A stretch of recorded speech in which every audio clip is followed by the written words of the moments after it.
অনেকে বলে টাকা পাবেন কই? টাকা আসবে যদি দুর্নীতিবাজ না থাকে, তাহলে বাংলাদেশের উন্নয়ন সম্ভব। যদি চাঁদাবাজ না থাকে, তাহলে বাংলাদেশের উন্নয়ন সম্ভব। যদি দখলবাজ না থাকে, তাহলে বাংলাদেশের উন্নয়ন সম্ভব। আজকে আমাদের একটা প্রোগ্রাম ছিল, জুলাইয়ের আমাদের কিছু বন্ধুরা রাস্তায় প্রতিবাদ করেছে। আমরা তাদের উদ্দেশ্য বলবো, আমাদের কাজ দেখে শিখো। আমরা শান্তিপূর্ণভাবে প্রোগ্রাম করতেও জানি।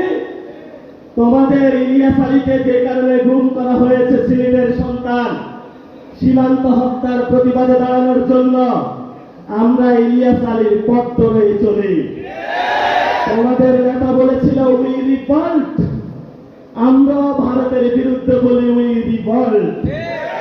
এজন্য রাস্তায় হলো চিল্লাচিল্লি না করে আল্লাহর রাস্তে সীমান্তে চলে যান, সীমান্তে পাহারা দিন।